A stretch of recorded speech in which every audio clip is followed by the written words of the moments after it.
Hey folks, I'm Brendan, and you're watching the Overqualified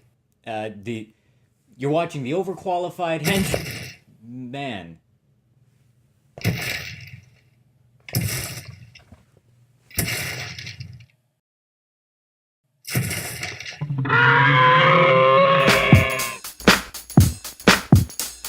The theme for the Loot Crate for March 2017 is Primal. And as you can see, it includes one of the better crafts made from the crate itself that we've seen so far. But did the contents of the crate live up to that hype?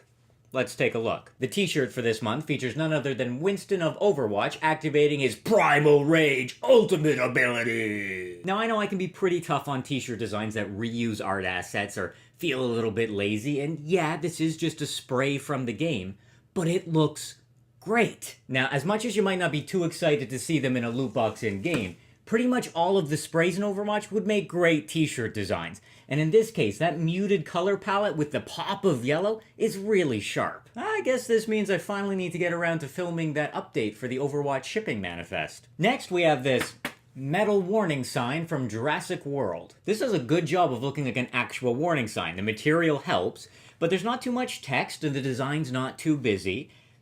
But am I the only one who would have liked this a lot more if it were for Jurassic Park instead of Jurassic World? Maybe that's just me showing my age, but Jurassic World was not a very good movie, and I love me some Chris Pratt. Don't think that I don't. Bottom line, I like it, but not enough to dedicate precious wall space to it. Now, you may need to switch to infrared to see it, but check out this Predator bottle opener. There were two different mask designs featured here. You got one of them randomly. The details are crisp, and the burnished texture helps bring them out. It's actually a pretty nice bottle opener.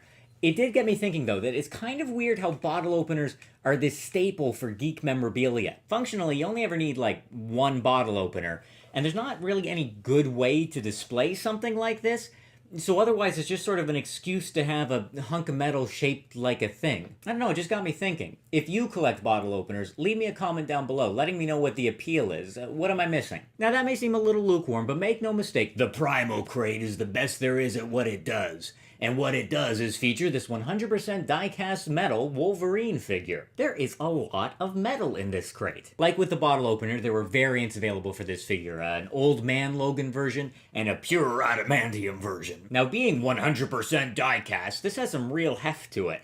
The paint applications are actually pretty clean, but the seam lines everywhere really kill it for me. I also don't really like the style.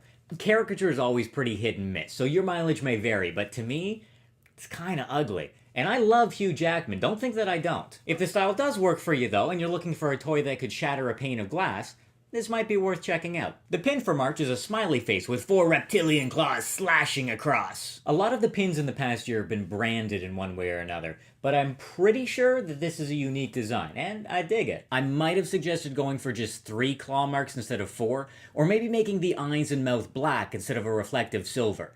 As it is, from a distance, you'd be able to see the claw marks, but I don't think you'd be able to tell it was supposed to be a smiley face until you got up close. The DLC to go along with that pin is issue 1 and 2 of Savage. 15 years ago, the world's most famous soccer star and his former supermodel wife, pregnant with their unborn child, disappeared without a trace. The world believes they are dead, but in reality, their private jet crash-landed on a mysterious, unknown island ruled by prehistoric creatures from another time. So it's Kazar, I guess, which is to say Tarzan with dinosaurs. The elevator pitch doesn't really grab me, but hey, I'm not going to say no to free comics, am I? Now, that's the main part of the crate reviewed, but because I completed the special challenges in last month's build crate, mine also came with this founder pin for the Secret Order of Keys. Seriously, there's just so much metal in this crate, I'm not complaining. The logo for the Secret Order of Keys has a serious Illuminati by way of Lemony Snicket thing going on, and it works. It's tough to go wrong with silver and black. I actually think another pin was a good way to kick off this whole bonus loot thing. It's got a very secret society vibe to it. It also makes me curious about what the bonus loot in next month's crate is going to be. Is it going to be a series of pins? Is it going to be some kind of theme going on? We just don't know yet. One big improvement over last month is that this month's challenges didn't require you to print out any materials. Instead, the crate came with this booklet full of mysterious etchings, which featured prominently in several of the challenges. A couple of the challenges this month felt a little more tedious than Brain Teaser, but overall I am still very much on board with this concept. it adds a whole bunch of entertainment value to the crate. I wasn't necessarily a fan of every item in the Primal crate, but nothing felt like filler. There was a sense of quality there. Possibly because of all the metal. You can let me know in the comments what your favorite item was and what you thought of the Primal crate overall. While you're at it, you could remember to like, subscribe, and share. Check out some of my other Loot Crate reviews or some of the other videos I have on my channel. As always, thanks for watching, and until next time, keep on henching. Not to be that guy, but really should have had feathers.